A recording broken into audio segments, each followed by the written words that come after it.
Welcome back, ladies and gentlemen. We are back on the Caveman Killer podcast. As always, the Caveman Killer podcast is brought to you by Blue Ridge Truck and Auto. Please contact them for all your trucking and auto needs. Now, today is very special for me. I got one of my oldest friends from high school. This is the catcher, ladies and gentlemen. He is the catcher, the Kenny Kilian, ladies and gentlemen. He is the main person. He is the operator and the sole creator of Game Catchers 320. You can find him on YouTube. Kenny, tell him about yourself a little bit. Just tell him your name, tell him where you're from, tell him something that you want him to know about you. Alrighty, what's going on, guys? My name is Kenny. I'm from Glenver here in Roanoke. I met Dustin in high school. Legitimately the guy, one of the best guys I know. And I run a YouTube channel called Game Catchers, which is basically all retro modern gaming. And I run systems like the Wii, the GameCube, the NES, SNES, PS2, stuff like that. Very retro, very mild. It gets a little wild at times, but we work with what we got. Exactly. Now, like you said, you play with all different types of systems and stuff like that. What's your favorite system that you like to play with? It's got to be the GameCube. GameCube, it's super simplistic. It's easy to figure out. It's got so many good titles on there. Like, it's definitely one of my personal favorites. So whenever you're playing the GameCube, it just allows you to be able to basically do what you want in the game more operator friendly. Yeah, it's also more like it's like the controls are smoother. It's really easy to record. Like, for example, when I do Paper Mario: The 1,000-Year Door, like it typically I can film that for 7-8 episodes at a time. Mm-hmm. Which is super great because the show consists of I upload Monday, Wednesday, Friday, right, and Saturday. Sorry, and one of the best things about it is that what I'm doing now is mostly GameCube Wii, so it's super easy to just get right into and film like 20 episodes in a session. Heck yeah, that sounds good. Now, obviously, you play different types of systems. You play different types of games. What is some of your favorite games that you play? Ooh. I love, and a lot of people, if you know me, you know this. One of my favorite games of all time, and it's one of the most underrated gems on the PS2, is Ape Escape. It's a game that a lot of people liked back in the day. It was actually the reason we have DualShock controllers for every PlayStation console beyond the PS1, because it used 2 analog sticks. So I've loved that game since I was a kid. It's actually the first game I ever played, and it just held a special place in my heart. And playing it on the show was definitely something different. It was an entirely different experience for me. That's good though. That's good. I'm glad. I never knew that game is the reason that basically every main console has 2 analog sticks. It sure is.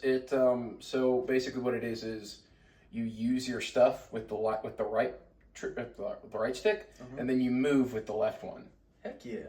So that's how they did it, and they actually sold the controller with the game. Okay. Name some other games that you got some special places in your heart. Give me at least 2 more. I know you got a lot of them that you play on your channel. I like The Legend of Zelda. The series itself. Mm-hmm. I mean, if Robin Williams can name his daughter Zelda Williams, that's how you know it's a pretty decent series. Yeah. One of the best comedians of all time names his daughter after a video game. Damn right. What are you gonna do? You gotta love it. Damn right. And every game is different. Like, it's not just the problem with a lot of modern games, especially from the early 2000s, is that they're very repetitive. Right. So you're basically doing the same thing over and over again, just with new graphics, maybe some new things thrown in every now and again. Mm-hmm. The Mario series is really bad about that, but don't cancel me, please. Mario gets Charles Martinet will come and slaughter me. Trust me. File a lawsuit. One of the things, and it's a little repetitive. Like, you look at like the Zelda games that came out at that time, the Sonic games that came out at that time, the 10,000 Kirby games nobody remembers at that time. They're very consistent in it's one specific type of gameplay, and they won't breach out into anything different. Right. That's what I love about Zelda, is that Zelda, you play, like, if you play Ocarina of Time and Twilight Princess, which are the N64 and then immediately the GameCube and Wii, is that they're different, but they're same, but also different. Like you go through a completely different world, and that's what I like the most about it, is that it's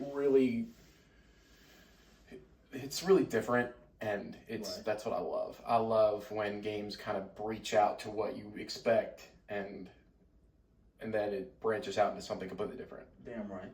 You know. Right. And you like bringing that to people's attention on your channel and stuff like that. Oh yeah, that's why I play so many underrated games. Like, I'll give you a perfect example, Epic Mickey. When I played Epic Mickey back in the day, when I first started using the camera pointing at my TV, right, which did not go as well as I thought it would at first. It's all a part of the program. It is, and it's gotten better since then. Right. I realized that when playing that game, it was extremely underrated at the time. Mm-hmm. Of course, about a year later, a Switch version came out. I was like, damn it, I missed my opportunity. I could have gotten sponsored for this. Yeah. But no, and it's one of those games where it's a great game. It was made by a side brand of Nintendo, so it wasn't actually made by Nintendo people. Okay. And it's one of the best games on the Wii. So that's what I love doing, and that's why I started a new series called Forgotten Games, which is a series where I take a look at games that nobody really remembered. Right. You know, which is super fun, and I plan on doing more of that soon. So stick around if you can. Heck yeah, stay tuned. Game Catches 320 on That's YouTube. right, baby. You always stay tuned to him. Now, obviously, this is what you've been doing with your channel. You know, bringing understanding and showing people these old games that have been forgotten, and showing them nuances in playing it, and how to get through the different levels and stuff like that. Mm-hmm. Obviously that's what you're doing now. What are you going to want to hopefully grow it into, or is that something that you would like to consistently do? If I can, yeah, I would like to grow it into something bigger, like maybe even like making it a full-time business. Right. Like teaching people, hey, and I used to do, back in high school, I don't know if you guys know this, but I had an old channel where I did retro reviews. Mm-hmm. And that went about as well as you think it does, as an 18-year-old with trying to figure out his life. That's okay. And at some point I would like to go back to that. Right. And that would be fun. I mean, the problem is that there are so many YouTubers that do it, mm-hmm. and especially back in the day. You look at some of the top gaming content of 2010, 2011, 2012. It's all retro reviews. Yeah. So my biggest goal with all of this is to bring back that retro vibe that we had back then, mm-hmm. and like make some of the stuff that these people did and bring it into a new light. Heck and yeah. like turn it into something cool. Heck yeah. I mean, it's you're making it cool again, Kenny. I tell you that right now, man. I watch your videos quite frequently, and people, if you don't watch this man's videos, you got to watch them. Okay. Obviously, if you play sports games or anything like me, you get upset when you lose, but when you win, you're just telling everybody they suck and stuff like that, So that's it. All right, and then you do the same thing. It's repetitive. But Kenny, when you watch his channel, he does different things all the time, and he's really passionate about these games. And how I can tell that he's very passionate is because I've never heard somebody cuss out video games like I do when I get upset, okay? Because, oh my goodness. Look here, the thing about that is that rage is very genuine. Yes, it is not, nothing in my show is scripted. I want to make that very clear. Yeah. It is all genuine reactions. I actually said this in a video that's coming out tomorrow. Mm-hmm. Or for you guys, it'll be last Monday. But I said, I don't think I've ever used the word fuck as much as I have in this when I played this game. Because I've died so much. Right. And I actually had somebody comment me a couple of videos ago. This was so funny. I died laughing at this. He said, I don't think I've ever heard a content creator say shit and fuck as much as you have. Like, it's so everything is genuine. It's a genuine reaction, which I think is why people love it. Exactly. Is that I'm not going to be like those guys who play it off like, oh, this game sucks, and then immediately take a chainsaw to it. Right. Right. Like, there was, I don't remember who this was, but one of the old content creators back in the day that actually inspired me to do this, He hated a game so much that he ripped it out of the console and shredded it with a chainsaw. I was like, damn, dude, that's passion. I feel his passion sometimes when I be losing. Okay, Yeah. that's how it goes sometimes. It's just not working sometimes. Now, that's what obviously you want to grow it into a full blown business and bring back that retro. Bring back respect to the retro games and stuff like that. What are you going to do next? And like, what? Obviously, you just talked about your video that will be released to y'all. It will be last Monday. But what are you going to start doing now? What are you going to do when you get home? What am I going to do? I'm actually working on a new project that I'm super excited about. I won't spoil too much of it because it's something I'm really hype about. Right. It's a brand new game that I've never touched before, and it's one that I'm really hoping that it goes well, although the reviews on Metacritic were not pleasing. I guess I'll go ahead and say it. It's a Sonic game, and it's for the PS3, and it flunked.